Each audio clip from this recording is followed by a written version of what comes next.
But I was lucky to be with Srila Prabhupada on many a day in this holy place.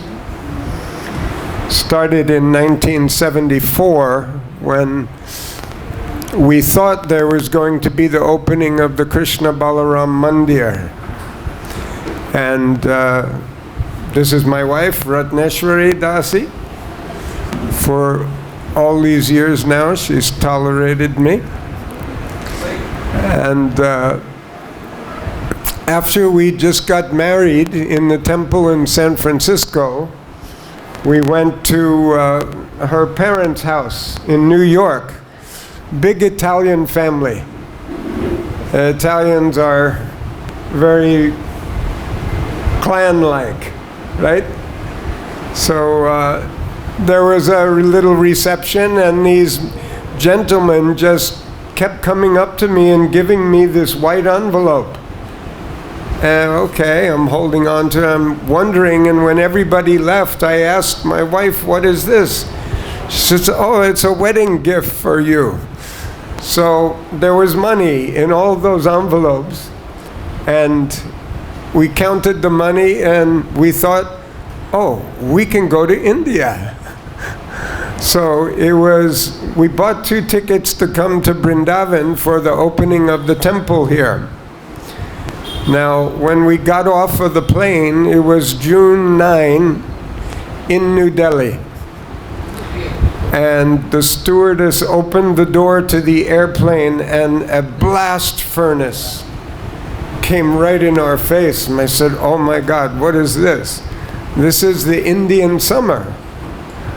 So we knew nothing. We only knew, let's go see Prabhupada in Vrindavan. So that first year, we spent 2 months here in Vrindavan.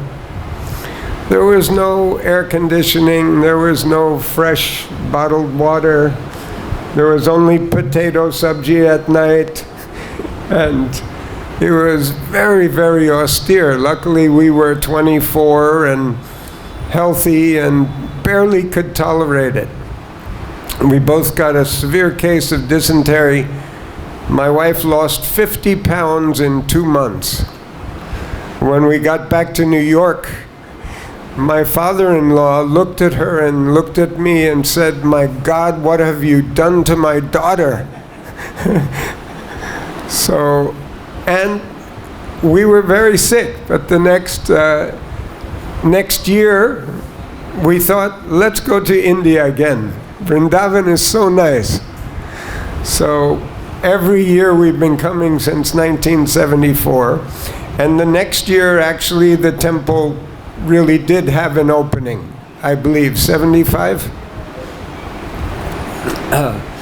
That year in 1974 was one of the highlights of my life with Srila Prabhupada, because he had been being told by the local devotees that everything was almost finished. The mandir was almost done. And Prabhupada had invited all the most important people in India to come to the opening. And when Prabhupada got here, you could see that half of it was done. The altar wasn't ready. There was scaffolding, everything. Nothing was finished. And Prabhupada's walking around with his cane, silently, tapping the floor. And we came back into this one building, which was his little house at the time. And there were maybe 20 of us. And you remember this story? No? Okay. And so it appeared that Srila Prabhupada was very upset. And nobody was saying anything. So Srila Prabhupada sat down and said, so, what should we do?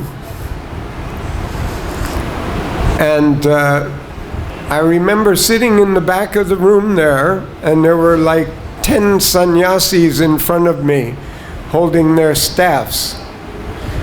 And nobody was saying anything. But it was obvious someone had to say something. So I just started to raise my hand like this, and he said, "Yes, you want to say something?" I was amazing that he could even see me. I said, "Srila Prabhupada, we have to cancel the opening." He said, "Yes, he has said the right thing." So I got the chance to actually give my opinion and advice to Srila Prabhupada. Highlight of my Krishna consciousness. But he was, and everybody relaxed at that time. Everybody thought Prabhupada was upset. But Prabhupada was not upset. He only wanted to show Krishna consciousness in the best light, especially to the most important devotees like yourselves and important people in India. And he wasn't about to have an opening ceremony with half of the field was just dirt and bricks. So it was a big relief that Prabhupada relaxed. And then we just said, oh, we could have it next Ram Navami in April. The temple will be done. There will be a holy day, and we could re-invite everybody. It's not too late to tell them it's not ready. So that was one of my best memories in Vrindavan with Srila Prabhupada. He's a first-class man. Nothing halfway. Nothing mediocre. Nothing, oh, that will do. He is very intent personality, very severe at times. Like, what was his philosophy? Hard as a thunderbolt and soft as a rose, he used to say. So at that time he was a little upset, and we've seen times when he was very upset. One time he was very upset with me also, not to glorify myself. One time in that same year, he would come out of, I believe it was this room. Is this the original building? Yes. He would come out of his door at 6 a.m. We would go walking down Bhakti-Vedanta Swami Marg. We'd walk for an hour and there would be nobody on the road. One Tanga would go by, half an hour into the walk, and we would walk and go in the forests that were just half kilometer down the road. And the Tanga man rode by and said, "Jai Radhe." Srila Prabhupada said, "Hare Krishna." And he turned to us, and in his inimitable way, where you could never expect what Srila Prabhupada was going to say, because he lived in Goloka. We're not having access to what is going on in Srila Prabhupada's heart. But if you sat with him and you looked in his eyes, you could see that he lives in the spiritual world. Never will you have an experience like that in your life. One time I got to be alone with him. So Srila Prabhupada looks at us and he says, after the Tanga goes by, "The horse is the most beautiful animal." It was so touching. It's I guess a Vaishnava tradition or knowledge that horses are very beautiful. And but he said it with such a pleased expression, that even a simple discussion like that from Prabhupada made you feel so wonderful that he would share his most simple thoughts as well as his deepest philosophy with us. So one time he really chastised me. You want to hear that pastime? Yes. So one morning at 6 a.m., Shrutakirti comes out, his servant, and says, Get some mridangas and kartals. Prabhupada wants to have kirtan on the morning walk. So I went in the house, I picked up 2 mridangas. And I was holding them on my shoulders. And Prabhupada comes out the door, and then I have to bow down. So I bow down, and one of the mridangas slips off my shoulder and hits the floor with a loud, just like that. And Prabhupada says, which is a lesson to me in my life, he says, just see, we're taking so much time and money to manufacture the mridanga, and the carrier is useless. So, actually, I take it philosophically that is a fact. The carrier, this sharir, this material body, is not proper vehicle for the soul to render unalloyed, loving, devotional service to Lord Krishna. He was giving instruction, but he's also telling me nonsense, trying to do too many things at one time, destroy the whole business.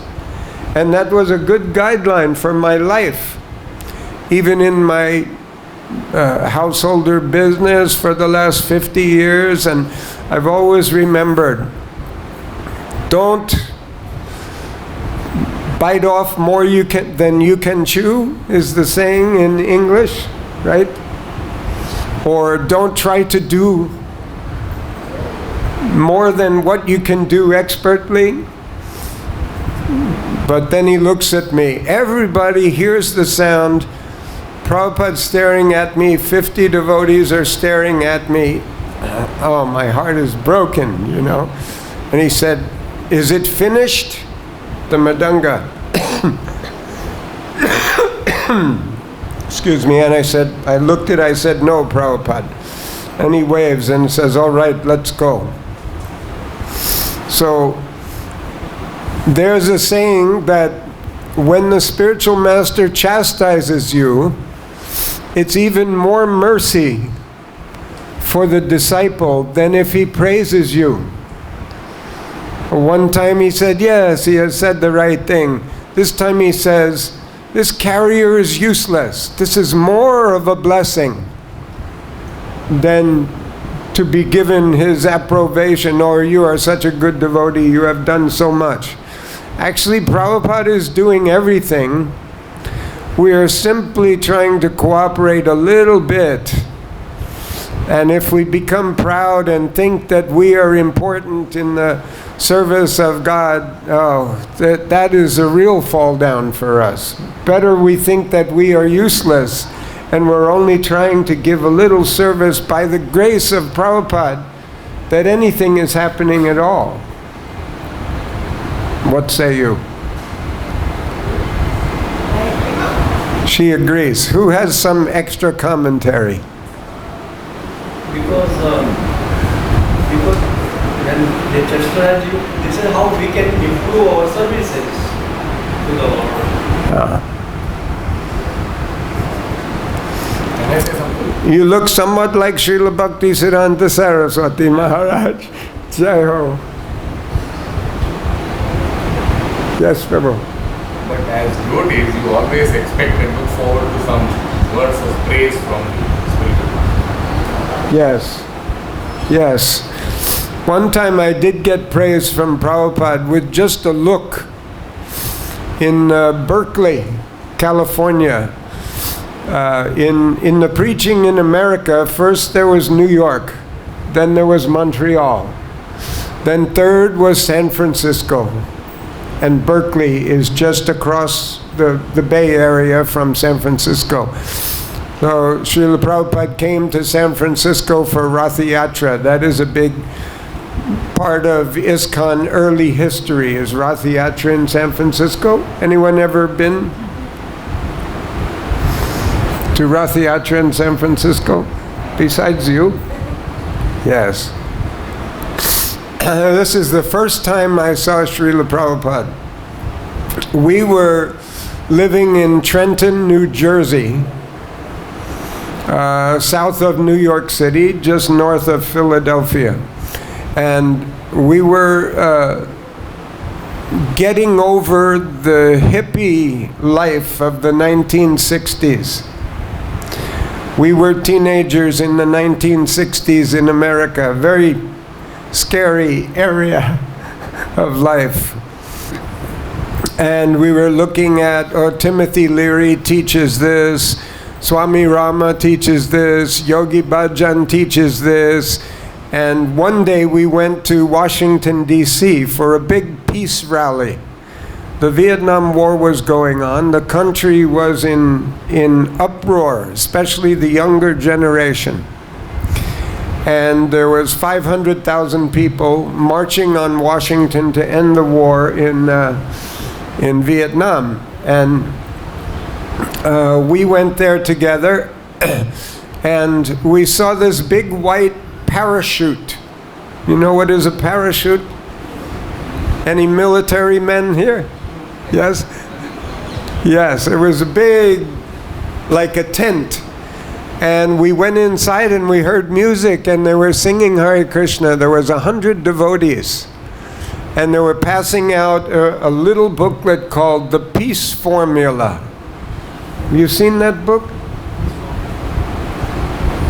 One of the first publications where Srila Prabhupada quoted the verse in Bhagavad-Gita that the peace formula is that Krishna is the enjoyer and controller of everything. When we dedicate ourselves to the service of the Lord, automatically peace reigns in society. When we each individually try to get what we want, then automatically friction arises between the individuals who are trying to lord it over material nature. So this was a religious philosophy that didn't become super popular amongst the young generation, but thousands of people were becoming interested in India and philosophy and joining Hare Krishna. And we joined, we sat down, we had some prasadam, we went to the temple that night, and we started chanting Hare Krishna. And within a month or two, we realized that all these other yoga processes, this LSD drug, this marijuana culture, this revolution against the war in Vietnam, this was not the answer to society's problems or to our individual unhappiness. The answer was in relationship with God, Lord Krishna, through His holy name. So this, of course, was the main message of Srila Prabhupada. His personal association was wonderful in so many ways. But if I'm asked to say, what is the one thing that you remember about Srila Prabhupada, I can easily remember that he was always fixed on God. He would talk about Krishna, he would talk about other religions.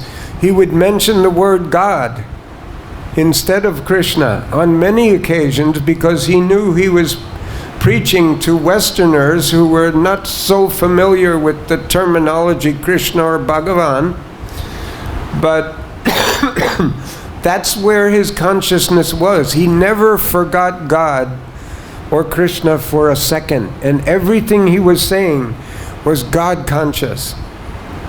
I was looking in this Gita, Tadviti pranipatena pariprashnena sevaya Jnaninas tattvadarshana. Go to the self-realized soul. He can explain to you what real knowledge is. And then, yaj gatva na punar moham. What is the result of associating with Srila Prabhupada? Or the bona fide guru, the representative of Lord Chaitanya? Yaj gatva, once you have the knowledge, na punar moham. No longer will you be in illusion. Evam yasyasi pandava. You'll understand that everything is connected to Lord Krishna. And the sense of something being separated from Krishna is called what? Maya. Illusion. Falsely we are thinking that we are separate from Krishna. We have forgotten that we are part of Krishna. We are His Shakti. We belong to Him. And He is ours. And we have forgotten the relationship, and therefore we become embodied in these different useless carriers in the form of a bug or a tree or a human or a dog or an Indian or American or an Eskimo or a polar bear. These are all illusory coverings that make the soul entangled in the interactions of the sevenfold material energies. And reality is that God is everything. If we forget God for even a second, then illusion, right? What is the saying? Krishna Surya Sama Maya Haya Andhakar. That Srila Prabhupada never did he ever sway or move from that Krishna conscious state. You could see it while he was cooking, while he was joking with his disciples, while he was arguing philosophy on the morning walk. One time in Los Angeles, I asked him a question. Srila Prabhupada, in your books, you spend so much time discussing Shankaracharya's philosophy. But in America, we don't know so much about Lord Shankara or Mayavad philosophy. Why is it that every chapter of all your books, you are hammering against this Mayavad philosophy? And he said, it is because when you use your mind, instead of going to the Guru and hearing Yajgyatva Napunarmoham, when you use your mind, you come to this Mayavad conclusion. You look, and he looks up at the sky. Beautiful walk. We're walking on the Pacific Ocean, it's sunrise. And he looks up and he said, you look in the sky. Do you have any experience of a person who can create something like a sky? No. Therefore you think God cannot be a person. This is the natural conclusion that one comes to when you use your mind. So, mental speculation, impersonal philosophy, karma yoga for material benefits, all of these things are not part of the profile of the pure devotee. He's fixed in love of Krishna. That's all he does in his life at every second. That's all he talks about. That's the meaning of Srila Prabhupada establishing this temple, these communities, to give us love for Krishna so deeply in the full manifestation of Lord Chaitanya's mercy, so that we'll never be in the illusion that I am separate from Krishna, I am the enjoyer. Rather, Krishna is the enjoyer. We are his part and parcel, meant to cooperate with him. And by doing that, we come to the real peace that we were looking for back in the 1960s. It impacts my family especially because my father was a military man, fighting Korean War, World War II. My brother fought in Vietnam. Lieutenant, Green Beret, not Green Beret, Airborne Division. Anyway, it's high military command. And so they have these experiences of how hellish the world can be when the fire of rajas and tamas becomes so strong due to forgetfulness, due to lack of sattva gun. When that rajas and tamas overcome you, all of us have that experience, right? We're practicing, we're trying to be Krishna conscious, and suddenly, we're hit with kam, krodh, lobh. It's a constant battle, but when it becomes very severe, and we've seen it in the 60s, now if you live in America 50 years later, society is suffering even more. The young generation, they're innocent, they're your sons and daughters, and any minute someone may come with a machine gun and kill 20 of them immediately in school, or blow up a church, or the passion of tamas and rajas is becoming increasingly manifested. So is Krishna consciousness with God in the center is really needed more and more by society, and we're happy to be able to join you in some shelter here in Vrindavan Dham at the lotus feet of Srila Prabhupada and Krishna.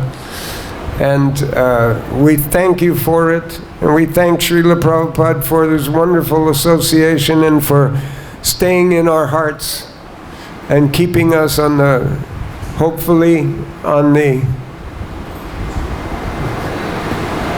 what is the higher path? Uttamagati? We don't, our first time we saw Srila Prabhupada when he arrived in the airport in San Francisco, in those days, when Srila Prabhupada would come to a city, there would be 100 devotees just raucous, just ecstatic, waiting for Prabhupada. And Prabhupada would come off the plane last. So as these people, business people and families are walking off the plane, they're seeing 100 Hare Krishnas roaring with the holy name, and they're going, what is this? And finally, Srila Prabhupada comes out and everybody goes, Hari Bol, and bows down on the ground. And Prabhupada, the first time we saw him, were you there at the airport? He was radiating mercy and compassion. It was tangible, the aura of him giving his mercy to everybody there. We got back in the car to drive back to the temple, and we looked at each other and we said, we've found our spiritual master. It was such a tangible spiritual experience, and he was individually giving you all of the mercy that Lord Chaitanya empowered him with. So he's still doing that. He's still available. Everything is spreading worldwide by the motion that was set here from Vrindavan, from those little rooms in Radha Damodar, from this one little room in Krishna Balaram Mandir. So thank you all very much. Is there any discussion or any question anybody has?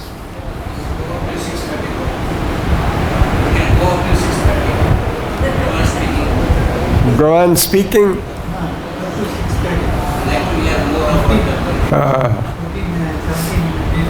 What's another pastime? So many pastimes with Prabhupada. But now I'm 68 and the memory is fading.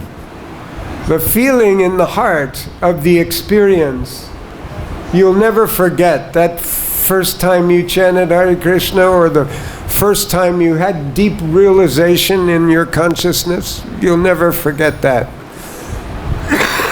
But the tangible The first year we were here in 74, we were with Prabhupada on the morning walk. That we would serve him his breakfast, then we would read Upanishad. We would sit in his room when he was greeting guests. We'd serve dinner, and all day and night with Srila Prabhupada for 2 months. It was very nice. He's just a remarkable soul. There's no, in our feeling, there's no greater person who ever appeared on earth than His Divine Grace A.C. Bhaktivedanta Swami Srila Prabhupada. He is the embodiment of the Shakti of Lord Chaitanya. What is that saying that Lord Chaitanya said he would send his Senapati? You know that line? Senapati means his military commander, correct? If you know any Jyotish in Srila Prabhupada's horoscope, Mangal, Kartikeya, the military commander, he is influencing the Lagna, he is influencing the Lord of the Lagna, he is with the moon, he is aspecting the sun. Prabhupada is the full manifestation of that Senapati, that military commander who's bringing love of God. What a wonderful combination. Pure devotion mixed with enthusiasm for the betterment of mankind. Wonderful, wonderful. One time he would come in after the morning walk. I was not a big leader in ISKCON, but I would always go out on the morning walk with a small group of devotees. One time the GBC called me over after the walk and said, "What are you doing here?" Because I was just an ordinary devotee, you know, but I could not stay away from Srila Prabhupada. You cannot miss this opportunity. One time he was coming in from his quarters after the morning walk, and he would walk into the temple room, and we would bow down to him as he was walking in the temple room so that we could touch his lotus feet before he got into the whole crowd of devotees. And there was one time I honestly know that time stood still. Srila Prabhupada put his foot down, I was right there, I grabbed his foot, time froze. It was a moment in eternity, and it was a gift he gave to me. He could do anything he wants. Anything Krishna wanted to give Prabhupada, he could give him. So that was a wonderful time. So many morning walks, so many lectures, so many times when he corrected devotees who were making mistakes. Like one time in Rath Yatra in San Francisco, there was a letter sent to Prabhupada. "We are building new Rath Yatra chariots. They are made with wheels made of steel." Prabhupada wrote back and said, "Why are you concocting this nonsense? For 5,000 years in Jagannath Puri, the wooden wheels have worked perfectly. Do not do this." So the next day the devotees were continually building the steel wheels. I objected, Jayananda objected. They called the GBC. The GBC says, "I'll take the problem. Just go ahead." So they go ahead with the steel wheels, even though Prabhupada ordered 5 times in one letter, "Do not do this." He's Guru. How can you disobey the order of the... So he comes to Rath Yatra, he sits on the chariot, 5 minutes into the parade, the steel wheel collapses. And we wait there for 20 minutes while they fix it. The next morning at Bhagavatam class, the verse is read, and Prabhupada ignores the verse. And he starts lecturing, "Yasya deve para bhaktir yata deve tata guru." Tasyayate katitahya ta prakashante mahatmana. This is a verse which means, have implicit faith in the Guru. Tasya deve tata guru. Tasyayate katitahya ta prakashante mahatmana. You will become Krishna conscious. You'll become enlightened with firm faith in the Guru. He was obviously upset that the whole thing had gone on, even though he said 5 times don't do it. So he was correcting us. But I was in San Francisco for 3 years, and I saw the reactions that the devotees who engineered this whole episode had to go through. It was not easy. You cannot just say, oh, Prabhupada, I'm going to do it my way. Prabhupada's an old man. He doesn't know what he's doing. He's not familiar with modern science.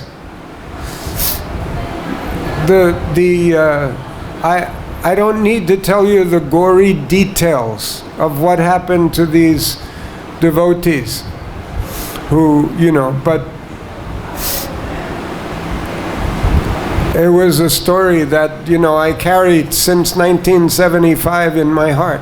And I know I am not following Prabhupada perfectly either. And I'm awaiting, and I'm still suffering from not being surrendered to the pure devotee. I know it, and still, because I'm not always thinking of God, I'm not Krishna conscious, I can't stop this mind and body from going on the wrong path. Very difficult. This question was asked once: if this apara prakriti is inferior, bhumirapo analo mayu kammano buddhirevacha, and the atma, the self, is para prakriti, then why the para prakriti is overwhelmed by the apara prakriti? And in Bhagavad-Gita, in the purport, Srila Prabhupada says, because the apara prakriti is under the control of Parameshwar, and you are not Parameshwar.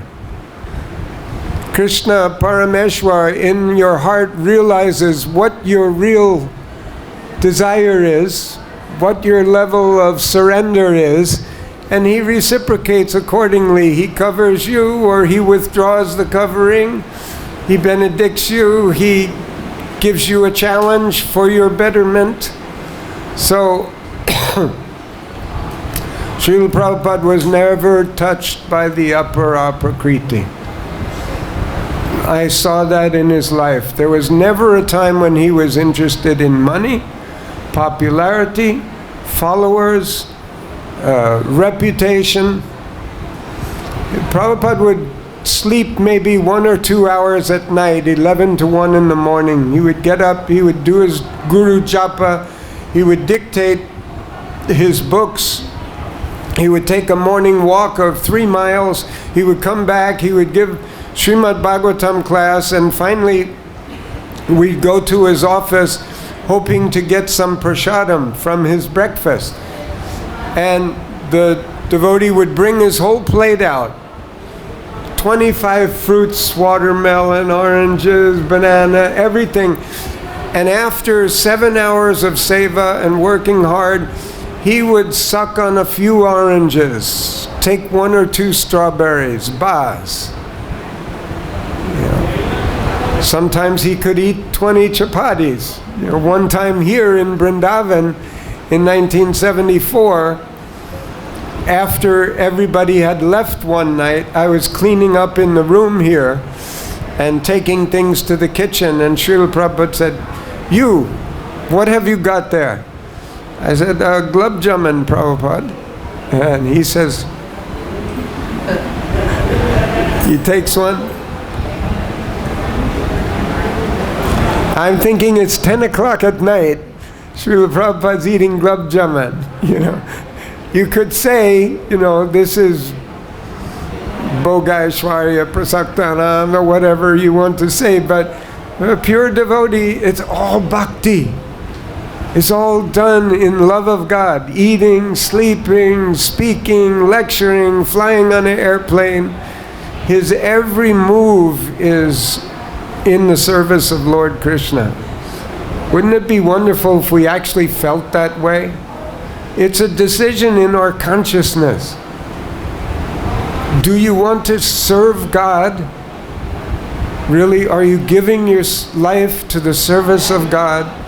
Or I want my husband give me this, I want my child to have this, I want my house to be like that. I mean, it's okay, for the service of the Lord we can do anything. He told me that once also.